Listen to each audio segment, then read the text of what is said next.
ইসিতে BNP প্রতিনিধি দল, বিকালে যাবে জামাত, সফল হবে না নির্বাচন বানচালে ষড়যন্ত্র, বলেছেন মির্জা ফখরুল। মা বোনদের গায়ে হাত দিলে ঘটবে বিস্ফোরণ, হুঁশিয়ারি ডাক্তার শফিকের। শেরপুরে জামাত নেতা রিজওয়ানের কবর জিয়ারত। নির্বাচনে অযোগ্য বিএনপির মঞ্জুরুল আহসান মুন্সি, জালিমের বিরুদ্ধে মজলুমের জয়, বললেন এনসিপির হাসনাত।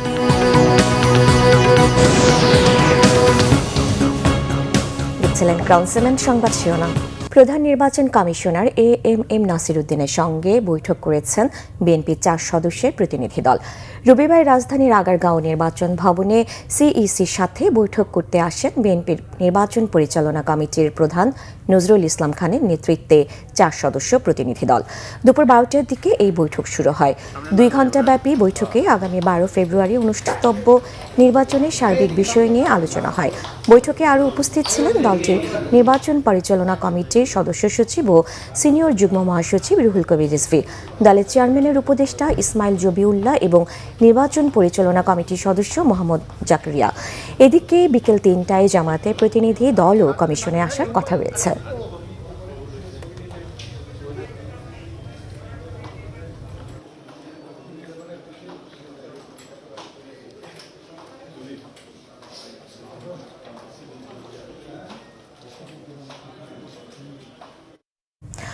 দর্শক, সিইসির সাথে বৈঠক করছে বিএনপির প্রতিনিধি দল। আমরা সরাসরি ব্রিফিংয়ে চলে যাচ্ছি। সাংবাদিক ভাই ও বোনেরা, আপনারা শুনেছেন আমাদের সহকর্মী, সংগ্রামী ছাত্র নেতা, স্বেচ্ছাসেবক নেতা এবং জননেতা অ্যাডভোকেট রুহুল কবির রিজভী আহমেদের কাছ থেকে যে আমরা প্রধান নির্বাচন কমিশনার, 2 জন নির্বাচন কমিশনার এবং নির্বাচন কমিশনের সিনিয়র সচিব মহোদয়ের সঙ্গে আমাদের একটা প্রতিনিধি দল আমরা কথা বলেছি এবং কিছু বিষয়ে আলোচনায় আমরা সন্তুষ্ট, কিছু বিষয়ে আমাদের যে রেসপন্স সেটা আমাদের আশানুরূপ হয় নাই, কিন্তু এটাই স্বাভাবিক, আলোচনায় তাই হয়। এনিওয়ে, যে আলোচনা হয়েছে আমি আপনাদের সামনে সংক্ষেপ উপস্থাপন করতে চাই। সেটা হলো যে আপনার একটা সিদ্ধান্তের কথা আমরা জেনেছিলাম যে BNCC, Bangladesh national cadet corps, এরা ছাত্র, তাদেরকে নির্বাচনী কাজে যুক্ত করার একটা কথা হচ্ছিল। ইতিহাসে প্রথমবারের মতো এই সিদ্ধান্ত নেওয়ার কথা আমরা শুনেছি। এটা এখনও চূড়ান্ত কিছু হয় নাই হয়তো, কিন্তু আমরা জেনে এটা আমরা আমাদের দলের পক্ষ থেকে আমরা নির্বাচন কমিশনকে বলেছি যে ইয়াং বয়সে এত ছাত্র, তাদেরকে সংসদ নির্বাচনের মতো একটা মানে জটিল রাজনৈতিক প্রক্রিয়ায় সম্পৃক্ত করা ঠিক হবে না।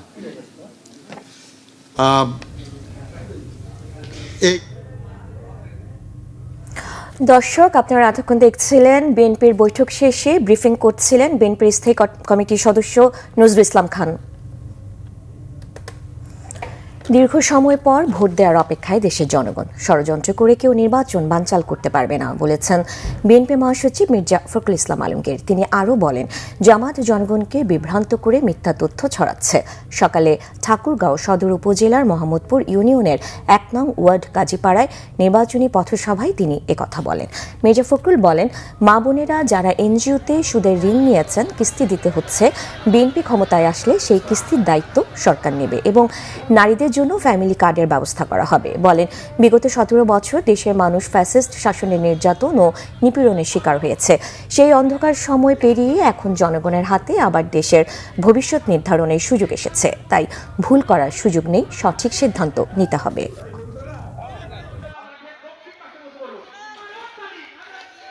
প্রশাসন, পুলিশ, মিলিটারি তারা নিরপেক্ষ ভোট চায়, সবাই চায়। তাহলে আমাদের একটা সুযোগ আসছে, এই সুযোগে আমরা সঠিকভাবে আমরা প্রত্যেকেই আমাদের ভোটটা দিতে পারবো, তাই নয়? সকল মিথ্যা প্রচার ও সমালোচনার জবাব জনগণ ভোটের মাধ্যমে দেবে মন্তব্য করেছেন বিএনপির স্থায়ী কমিটির সদস্য মির্জা আব্বাস। রবিবার সকালে ঢাকা ৮ আসনের খিলগাঁও বাজার ও আশেপাশের এলাকায় ধানের শীষের পক্ষে গণসংযোগের সময় তিনি একথা বলেন। নির্বাচনী প্রচারণায় প্রতিদ্বন্দ্বীকে অতি আক্রমণাত্মক ভাষায় কথা বলার সংস্কৃতি থেকে বেরিয়ে আসার আহ্বান জানান তিনি। বলেন, উস্কানি, অপবাদ ও অপসংস্কৃতিতে পা দেবে না তার সমর্থকরা। নির্বাচিত হলে এলাকার মানুষের প্রয়োজনীয়তাকে প্রাধান্য দিয়ে কাজ করার আশ্বাস দেন মির্জা আব্বাস। এদিকে রাজধানীর সূত্রাপুর থানার ৪৪ নম্বর ওয়ার্ডে গণসংযোগ করেছেন ঢাকা ৬ আসনের বিএনপি প্রার্থী ইশরাক হোসেন। বিভিন্ন অলিগলি ও বাসাবাড়িতে ধানের শীষের লিফলেট বিতরণ করেন তিনি। জানান, নারীদের অধিকার সমুন্নত রাখতে কাজ করে যাবেন তিনি। প্রতিদ্বন্দ্বী দলের উস্কানিমূলক বক্তব্যের ফাঁদে নেতাকর্মীদের পা না দেওয়ার আহ্বানও জানান ইশরাক হোসেন।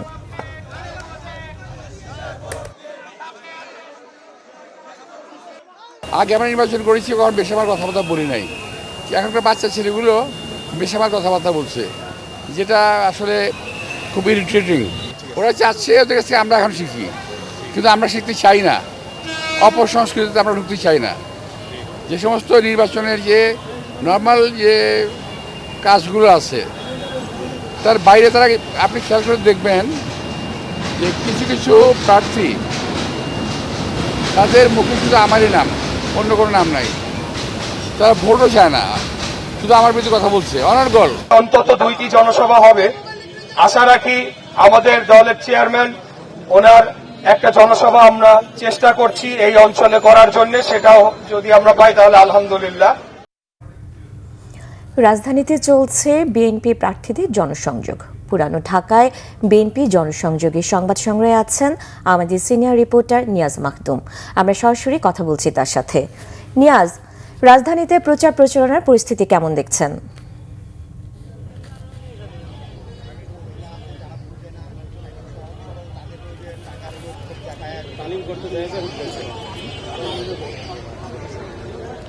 সাবরিনা, আমি এই মুহূর্তে আছি সূত্রাপুর কমিউনিটি সেন্টারের সামনে। দুপুর 12টার দিকে কাঠের ফুল এলাকা থেকে ইঞ্জিনিয়ার ইশরাক হোসেন আজকের এই যে নির্বাচনী গণসংযোগটি শুরু করেছেন।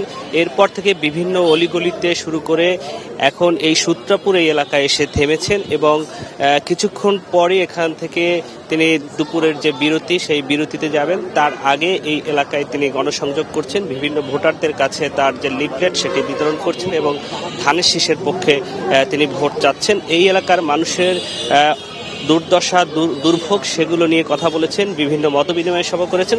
সেখানে সেই যে সমস্যাগুলো আছে সেগুলো নিরসনের ক্ষেত্রে তিনি আশ্বাস দিয়েছেন। আমরা এই মুহূর্তে এই যে সূত্রাপুর কমিউনিটি সেন্টারের সামনে আছি, আমরা ইঞ্জিনিয়ার ইশরাক হোসেনের কাছে যাব এবং তার কাছে আমরা জানতে চাইব যে এই এলাকার মানুষ যে বিভিন্ন সমস্যার কথা বলেছেন সেগুলোর বিষয়ে আপনি বিভিন্ন মতবিনিময় সভায় আশ্বাস দিয়েছেন।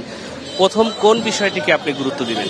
প্রথম বিষয় যেটি সর্বোচ্চ অগ্রাধিকার পাবে সেটি হচ্ছে গ্যাস সংকট নিরসন। তো এটা মানে দৈনন্দিন জীবন যাত্রা নির্বাহ করা অত্যন্ত দুর্বিষহ হয়ে পড়েছে এখানকার যারা জনসাধারণ রয়েছে। তো আমরা গ্যাস সংকটটা সমাধান করার জন্য প্রথম অগ্রাধিকার সেটি হবে। এর পাশাপাশি অন্যান্য যে সকল সমস্যাগুলোর কথা আমরা বলছি, যানজট, জলাবদ্ধতা, বায়ু দূষণ এবং আপনার এখানে মাদক সমস্যা, আইন শৃঙ্খলা সেগুলা অবনতি ঘটেছে, সেটাকে আবার স্বাভাবিক পর্যায়ে ফিরিয়ে নিয়ে আসা এবং আগামী বর্ষা মৌসুমের আগে ড্রেনেজ সিস্টেম, সুয়ারেজ সিস্টেম এগুলাকে উন্মুক্ত করা, এই বিষয়গুলো প্রাধান্য পাবে। আমরা দেখছি আপনি যখন গণসংযোগ করছিলেন এই এলাকার মানুষজন আপনাকে ফুল ছিটিয়ে বরণ করছেন। আপনি কেমন সাড়া পাচ্ছেন এই 11তম দিনে এসে? আমি ব্যাপক সাড়া পাচ্ছি। আমাদের এখানে আমরা যেখানেই প্রচারণায় যাচ্ছি সেখানকার সর্বসাধারণ তারা বিভিন্ন বাসা বাড়ি এবং ব্যবসা প্রতিষ্ঠান, ফ্ল্যাট বাড়ি থেকে নেমে আসছেন, আমাদের সাথে কথা বলছেন এবং তারা অত্যন্ত উৎফুল্ল। অনেক দিন পর তারা ভোটটি দিতে পারবেন, 17 বছর পর, এবং একটা পরিবর্তনের আশায় তারা বুক বেঁধে আছেন এবং তারা ভোট দেওয়ার জন্য উদ্গ্রীব হয়ে আছেন এবং সকলেই বলছেন যে এই আসনটা ধানের শীষের বাইরে যাওয়ার কোনো সুযোগ নাই, তারা সবাই ধানের শীষ মার্কায় ভোট দিবেন ঐতিহাসিকভাবে এটা বিএনপির দুর্গ বলে পরিচিত, এবং বিশেষ করে যারা নারীরা রয়েছেন তারা মরহুমা বেগম খালেদা জিয়া আমাদের প্রাণপ্রিয় দেশনেত্রী, ওনার অত্যন্ত ভক্ত এখানকার সব বয়সের নারীরা, তো তারা বিশেষ করে বলছেন। এবং আপনারা জানেন যে 51.6% নারী ভোটাররা রয়েছেন, তো তারা ধানের শীষ মার্কা এবার ভোট দিবেন, এই কথা তারা আমাদের খুব জানাচ্ছে। আপনার প্রচারণায় মতবিনিময় সভায় নারীদের নিয়ে বিশেষ করে আপনি কথা বলছেন, তাদের নারীদের নিরাপত্তার বিষয়, এই বিষয়টি কেন আপনি বারবার ফোকাস করছেন? এই বিষয়টি এই জন্যই ফোকাস করছি যে নারীদের জন্য এখন একটা সুষ্ঠু পরিবেশ নাই, এমনিতেই পরিবেশটা খুব বেশি নিরাপদ এবং সুষ্ঠু নাই। চুরি, ডাকাতি, ছিনতাই এগুলো বেড়ে গেছে। আপনারা জানেন যে 24-এর গণঅভ্যুত্থানের পর আইন শৃঙ্খলা রক্ষাকারী বাহিনী তাদের মোরাল ডাউন হয়ে গিয়েছিল, তো তাদের মোরালটাকে ঠিক করতে হবে, আইন শৃঙ্খলা পরিস্থিতি সঠিক করতে হবে, এবং নারীরা যেহেতু ভালনারেবল টার্গেট গ্রুপ, তো ওনাদের যাতে নিরাপদে তারা চলাফেরা করতে পারেন। এবং আমরা লক্ষ্য করছি আমাদের প্রতিদ্বন্দ্বী রাজনৈতিক দল তারা নারীদেরকে কর্মঘণ্টা কমানোর কথা বলছেন। আমাদের ধারণা যে তারা আসলে নারীদেরকে ঘর থেকে বের না হতে দেওয়ার একটা পরিকল্পনা করছেন। তো সেই জায়গা থেকে আমি নারীদের সাথে কথা বলছি, তারা অত্যন্ত শঙ্কিত। আমি তাদের আশ্বস্ত করেছি যে এই ধরনের কোনো ঘটনা আমরা ঘটতে দেব না, এবং নারীরা পুরুষদের মতো সমান সুযোগ এবং অধিকার ভোগ করবে এই বাংলাদেশে। Thank you. আপনারা দেখছিলেন যে এখানে ইঞ্জিনিয়ার ইশরাক হোসেন তার নির্বাচনী প্রচারণায় অংশ নিয়ে তিনি গণমাধ্যমের সাথে কথা বলেছেন, এবং বিশেষ করে নির্বাচনের প্রচারণার শুরু থেকে এখন পর্যন্ত তিনি বিভিন্ন মতবিনিময় সভা এবং গণমাধ্যমের সাথে কথা বলেছেন। সেই তার যে বক্তব্য, সেখানে বড় একটি অংশ নারীদের নিরাপত্তা নিয়ে তিনি কথা বলেছেন। সেই আমরা আজকেও দেখছি যে তিনি অনেকবারই সতর্কতা করেছেন এবং নারীদের নিরাপত্তার ক্ষেত্রে তিনি কাজ করবেন। একই সাথে বলেছেন যে নারীদের নিরাপত্তা বিঘ্নিত কেউ করতে পারে এমন সুযোগ তিনি কাউকে দেবেন না। একই সাথে তিনি নেতাকর্মীদেরকে বলেছেন যে ধন্যবাদ নিয়াজ। জামায়াতে ইসলামীর আমির ডাক্তার শফিকুর রহমানের এক্স অ্যাকাউন্ট হ্যাক হলে কেন দীর্ঘ সময় পর থানায় জিডি করা হলো, সংবাদ সম্মেলনে প্রশ্ন করেছেন বিএনপির নির্বাচন পরিচালনা কমিটির মুখপাত্র ও দলের চেয়ারম্যানের উপদেষ্টা মাহাদি আমিন। তিনি বলেন, জামায়াত আমিরের এক্স অ্যাকাউন্টে নারীদের নিয়ে যে পোস্ট তা সত্য হলে এটি অত্যন্ত দুঃখজনক। জামাতের আমিরের এই পোস্ট দেওয়া এবং অ্যাকাউন্ট হ্যাক হয়ে যাওয়ার যে দাবি করা হয়েছে সঙ্গত কারণেই তার প্রেক্ষিতে প্রশ্ন উঠে যে নারী বিদ্বেষী একটি পোস্টের প্রায় 9 ঘন্টা পর দেশব্যাপী তুমুল সমালোচনার মুখে রাত 1টার দিকে আইডি হ্যাকের দাবি কতটা যৌক্তিক। আমরা সবাই জানি কোনো গুরুত্বপূর্ণ বা ভেরিফাইড অ্যাকাউন্ট হ্যাক হলে প্রথম ও প্রধান দায়িত্ব হলো দ্রুততম সময়ে জনগণকে অবহিত করা, মিডিয়াকে অবহিত করা, যেন কোনো বিভ্রান্তি না ছড়ায় এবং যেন সবাই সতর্ক থাকতে পারেন। কিন্তু এখানে দেখা গেল সেই বিকেল প্রায় 4:30টার দিকে যে পোস্ট, সেটা জনগণের মধ্যে ক্ষোভ ছড়িয়ে পড়ার অনেক পরে হ্যাকিংয়ের দাবি তোলা হলো। এতে স্বাভাবিকভাবে প্রশ্ন উঠেছে এই দাবিটা আদৌ কতটা বিশ্বাসযোগ্য।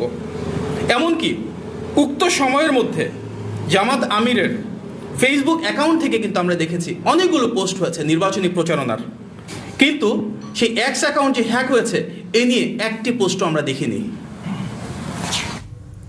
মা বোনদের গায়ে হাত দিলে দেশে বিস্ফোরণ ঘটে যাবে হুঁশিয়ারি করেছেন জামায়াতে ইসলামীর আমির ডাক্তার শফিকুর রহমান। শেরপুরে শহীদ দারোগা আলী পৌর মাঠে নির্বাচনী জনসভায় তিনি হুঁশিয়ারি দেন। 12 ফেব্রুয়ারি জাতির বাঁক পরিবর্তনের দিন বলেও জানান জামায়াতের আমির। এর আগে সকালে হেলিকপ্টারে শেরপুরের শ্রীবর্দির গোপালখিলা স্কুল মাঠে পৌঁছান ডাক্তার শফিকুর রহমান। সেখানে থেকে যান বিএনপির সাথে সংঘর্ষে নিহত জামায়াত নেতা মাওলানা রেজাউল করিমের শ্রীবর্দির বাড়িতে। নিহতের পরিবারের সদস্যদের সঙ্গে সাক্ষাৎ শেষে মাওলানা রেজাউল করিমের কবর জিয়ারত করেন ডাক্তার শফিক। পরে যোগ দেন শেরপুর শহরের শহীদ দারোগা আলী পৌর মাঠে নির্বাচনী জনসভায়। সামাজিক যোগাযোগ মাধ্যমে জামায়াতের অবস্থান নিয়ে ভুল ও বিভ্রান্তিকর তথ্য ছড়ানো হচ্ছে বলে মন্তব্য করেছেন জামায়াতে ইসলামীর আমির ডাক্তার শফিকুর রহমান। সকালে ডাক্তার শফিকুর রহমান তাঁর ভেরিফাইড ফেসবুক পেজে এক পোস্টে বলেন, দলের ইশতেহার প্রথম দিন থেকেই তারা পরিষ্কার। জামাত চায় নারীর শিক্ষা, স্বাস্থ্যসেবা, প্রশাসন, উদ্যোক্তা ও কার্যক্রম ও জনসেবায় সক্রিয় ও সম্মানজনক ভূমিকা পালন করুক। তিনি বলেন, দলের ইশতেহারে মেয়েদের নিরবিচ্ছিন্ন শিক্ষা, নিরাপদ ক্যাম্পাস, যৌন হয়রানির বিরুদ্ধে জিরো টলারেন্স, প্রতিটি জেলায় নারী কেন্দ্রিক স্বাস্থ্যসেবা, সমান মজুরি, নিরাপদ কর্মপরিবেশ, শিশু যত্ন সহায়তা এবং মর্যাদাপূর্ণ কর্মসংস্থানের জন্য দক্ষতা প্রশিক্ষণের প্রতিশ্রুতি রয়েছে। এই সময় আগামী 3 ফেব্রুয়ারি আনুষ্ঠানিকভাবে ইশতেহার ঘোষণা করা হবে বলে জানান জামাত আমির। তিনি বলেন, ইশতেহারে দলের সব প্রতিশ্রুতি বিস্তারিতভাবে তুলে ধরা হবে। 11 দলীয় জোট প্রার্থী নাসিরুদ্দিন পাটোয়ারি বলেছেন, সংসদ চাঁদাবাজ মুক্ত করার জন্য কাজ করে যাচ্ছি। একই সাথে ব্যর্থদের সুযোগ না দিয়ে তরুণদের সুযোগ দেওয়ার আহ্বান জানান। সকালে রাজধানীর ফকিরাপুল এলাকায় নির্বাচনী কার্যালয় উদ্বোধন করার পর এসব কথা বলেন তিনি। পরে নির্বাচনী কার্যালয়ে ঘুরে দেখেন নাসিরুদ্দিন পাটোয়ারি। জুলাই আন্দোলনের বিভিন্ন ছবি দিয়ে সাজানো হয়েছে তার কার্যালয়, যেখানে আছে বাংলাদেশের সাবেক প্রধানমন্ত্রী বেগম খালেদা জিয়ার ছবি। নির্বাচনী প্রচারে অংশ নিয়ে এনসিপির এই নেতা, যার এলাকার উন্নয়ন করতে ব্যর্থ, তাদের সুযোগ না দিয়ে তরুণদের সুযোগ দেওয়ার আহ্বান জানান। নির্বাচিত হলে সকল ধরনের রাজনৈতিক হত্যার বিচারের প্রতিশ্রুতি দেন নাসিরুদ্দিন পাটোয়ারি। দুই নাম্বার বিষয় হলো, এখানে ঢাকা আটে অনেক ব্যবসায়ীরা ভাইরা রয়েছেন, ক্ষুদ্র, মাঝারি, হকার্স, বড় ব্যবসায়ী সবাই আছেন। আমরা ব্যবসায়ী ভাইদের নিরাপদে ব্যবসা করার জন্য আমরা দখলমুক্ত, চাঁদামুক্ত, সন্ত্রাসমুক্ত আমরা একটা ব্যবসায়ী নগরী গড়ব, যেটা হলো ব্যবসায়ীদের নগরী হবে। আমরা এটা সমস্যার সমাধান করব। যতগুলো রাজনৈতিক হত্যাকাণ্ড হয়েছে সেগুলোর ইনশাল্লাহ আমরা বিচার করব। ঢাকা আটে বাংলাদেশের সবচেয়ে সরকার। হাইকোর্টের পর সুপ্রিম কোর্টের আপিল বিভাগেও প্রার্থিতা টেকেনি কুমিল্লা 4 আসনে বিএনপি মনোনীত প্রার্থী মঞ্জুরুল আহসান মুন্সির। তাঁর করা লিভ টু আপিল খারিজ করে দিয়েছেন আপিল বিভাগ। ফলে তিনি নির্বাচনে অংশ নিতে পারছেন না। এই আসনে জাতীয় নাগরিক পার্টির প্রার্থী হাসনাত আবদুল্লাহর প্রধান প্রতিদ্বন্দ্বী ছিলেন মুন্সি। রবিবার প্রধান বিচারপতি জুবাইর রহমান চৌধুরীর নেতৃত্বাধীন আপিল বিভাগের পূর্ণাঙ্গ ও নিয়মিত বেঞ্চ মঞ্জুরুল আহসান মুন্সির আবেদনটি নাকচ করেছেন। এর আগে গত 21 জানুয়ারি ঋণ খেলাপির অভিযোগে মনোনয়নপত্র বাতিল ঘোষণা করে নির্বাচন কমিশনের সিদ্ধান্তের বিরুদ্ধে বিএনপি প্রার্থী মঞ্জুরুল আহসান মুন্সির করা রিট সরাসরি খারিজ করে দেন হাইকোর্ট। পরে তিনি আপিল বিভাগে আবেদন করেন। ঋণ খেলাপির অভিযোগে গত 17 জানুয়ারি কুমিল্লা 4 আসনে বিএনপির প্রার্থী মঞ্জুরুল আহসান মুন্সির মনোনয়নপত্র বাতিল ঘোষণা করে নির্বাচন কমিশন। এদিকে রায়ের প্রতিক্রিয়ায় হাসনাত আবদুল্লাহ বলেছেন, জালিমের বিরুদ্ধে মজলুমের জয় হয়েছে। দুর্নীতিবাজ ও চাঁদাবাজদের রেহাই দেওয়া হবে না বলে হুঁশিয়ারি দিয়েছেন এনসিপির এই নেতা।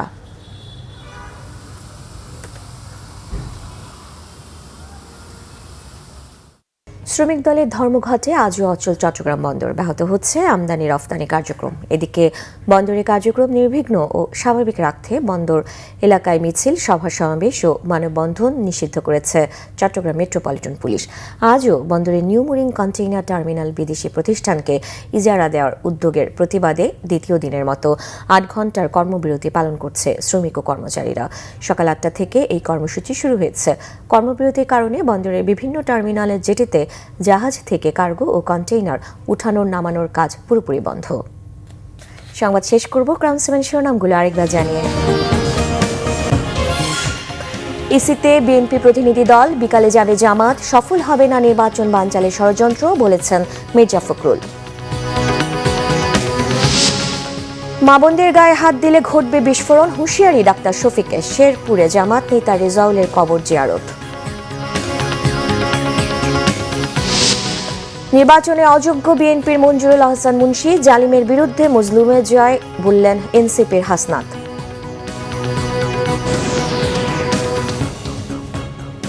এই ছিল এখনকার মতো। পরে সংবাদ বিকাল 4টায়। এর আগে 3টায় নিউজ টপ 10 দেখার আমন্ত্রণ রইল। এতক্ষণ সাথে থাকলে ধন্যবাদ।